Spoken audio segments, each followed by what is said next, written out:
లంచాల మత్తులో town planning అధికారులు ప్రజా ప్రయోజనాలు గాలికి ప్రభుత్వ ఆదాయానికి గండి. ఇక గచ్చిబౌలి నిబంధనల పాతర నివాస గృహాల్లో కమర్షియల్ దందా, లాడ్జ్ నిర్వహణతో ప్రజలకు తప్పని ఇక్కట్లు, అడ్డదిడ్డ పార్కింగ్తో ట్రాఫిక్కి అంతరాయం, అధికారులపై స్థానిక ప్రజలు ఆగ్రహం. అక్కడ ఏం జరుగుతుందో అర్థం కాదు. నివాస ప్రాంతాల్లో నిర్భయంగా లాడ్జ్, సర్వీస్ అపార్ట్మెంట్ అంటూ దందా నడుపుతున్నారు. పైగా ప్రీమియం కోలివింగ్ అంటూ పెద్ద బోర్డు. ఈ క్రమంలో ఎక్కడ ఏదైనా అసాంఘిక కార్యక్రమాలు జరిగితే ఎవరు బాధ్యత వహిస్తారు? లంచాలు పుచ్చుకొని ఏసీ రూమ్లలో సేదరితున్న అధికారుల, లేకపోతే ప్రభుత్వం కళ్ళు గప్పి తమ దందా నిర్భయంగా సాగిస్తున్న యాజమాన్యానిదా? ఈ కాలంలో ఏమైందంటే ఎవడు పడితే వాళ్ళు హాస్టల్ పెడుతున్నారు. పెట్టుట్లు ఇబ్బంది ఏం లేదు. మీరు అన్ని పర్మిషన్స్ తీసుకోండి, పెట్టండి. కమర్షియల్ బిల్డింగ్స్లలో మీరు హాస్టల్స్ పెట్టండి, ఇంకేమన్నా పెట్టండి. కానీ వీళ్ళు ఏం చేస్తూ ఉన్నారు? పర్మిషన్స్ లేవు, ఏం లేవు. ఎవడన్నా అధికారి వచ్చిందంటే వాళ్ళకు ఇంత ఇచ్చేయాలి, ఇటుకు రాకు ఇంకొకసారి ఇటు ముఖాన కనిపించకంటే అధికారి ఏం చేస్తాడు? కళ్ళు మూసుకొని అటు దిక్కుపోతాడు.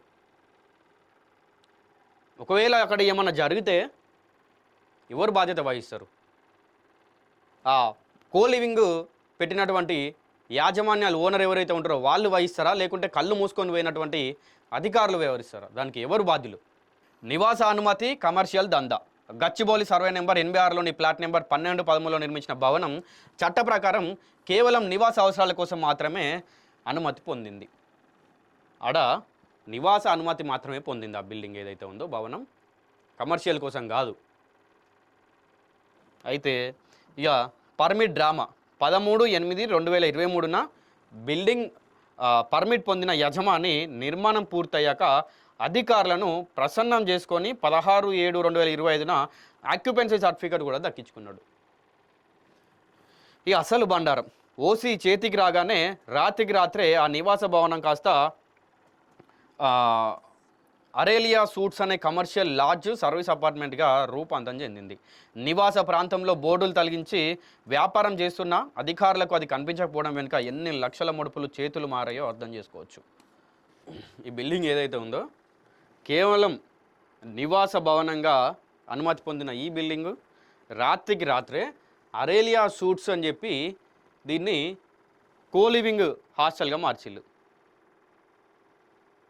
అంటే ఎన్ని లక్షలు తీసుకున్నారో మరి ఈయన ఎన్ని లక్షలు అధికారులకు చెల్లించిండో తెలియదు.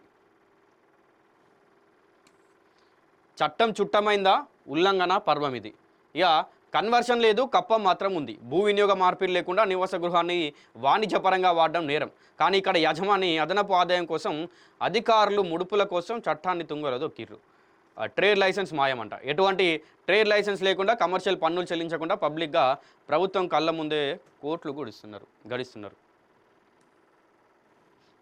ఇంకా నిబంధనలకు విరుద్ధంగా ఓసీ వినియోగం, భవనం వినియోగం మార్చినప్పుడు రివైజ్డ్ ఓసీ తీసుకోవాలన్న నిబంధన ఉన్న పాత సర్టిఫికేట్తోనే దందా నడిపిస్తున్నారు. దీనిపై ప్రశ్నించాల్సిన టౌన్ ప్లానింగ్ అధికారులు ఏసీ రూమ్లో కూర్చొని మామూలు లెక్కిస్తున్నారనే విమర్శలు వెలువెత్తా ఉన్నాయి. ప్రజా ప్రయోజనాలు గాలికి, ప్రభుత్వ ఆదాయానికి గండి. అయితే ముందుగా ఇలా రోజుకు పదుల సంఖ్యలలో బయటకు వస్తున్నాయి. ఈ కోలివింగ్లు కావచ్చు, లాడ్జ్లు కావచ్చు, లేకపోతే హోటల్స్ కావచ్చు, ఇంకేదో ఆఫీసులు కావచ్చు, కాంప్లెక్స్లు అవ్వచ్చు. వీటిలో అనుమతులు లేవు సరిగ్గా. స్కూల్స్, కాలేజీలు మర్చిపోయినా నేను. స్కూళ్ళు, కాలేజీలకు అనుమతులు లేవు. లేకపోతే ఒక G+2, G+3 ఉన్న పర్మిషన్ తీసుకున్నటువంటి భవనాలకి G+6, G+8 కూడా కడతా ఉన్నారు. ఇట్లాంటివన్నీ రోజుకు పదుల సంఖ్యలో బయటకు వస్తున్నాయి. మరి హైడ్రా అని చెప్పి ఏదైతే హైదరాబాద్లో స్టార్ట్ చేసిరో ఆ అధికారులు ఇట్లాంటి వాటిపైన ఎందుకు స్పందిస్తలేరు? మరి ఇక్కడ మన GHMC అధికారులు, లేకుంటే టౌన్ ప్లానింగ్ అధికారులు, ఇట్లాంటి వాళ్ళందరూ కొంతమంది ముడుపులు తీసుకొని మాట్లాడకుండా ఉంటే మరి హైడ్రాలో ఉన్నటువంటి అధికారులు ఎందుకు మాట్లాడతలేరు? రంగనాథ్ ఎందుకు మాట్లాడతలేరు?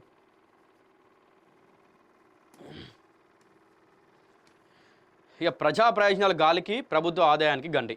ఈ అక్రమ దందా వల్ల స్థానిక నివాసితుల నరకం చూస్తున్నారు. అపరిచితుల రాకపోకలు, అర్ధరాత్రి వరకు హోరు, రోడ్లపై అడ్డగోలు పార్కింగ్తో ట్రాఫిక్ జామ్ వంటి సమస్యలు స్థానికులను వేధిస్తున్నాయి.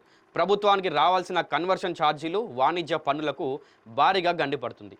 ఆగ్రహం వ్యక్తం చేస్తున్న స్థానికులు నివాస స్థలంలో లాడ్జీలు నడుతుంటే అధికారులు నిద్రపోతున్నారా లేక ముడుపుల మత్తులో ఉన్నారా? చట్టం కేవలం సామాన్యుడికైనా అక్రమార్కులకు వర్తించదా అని స్థానిక ప్రజలు నిలదీస్తున్నారు. చట్టం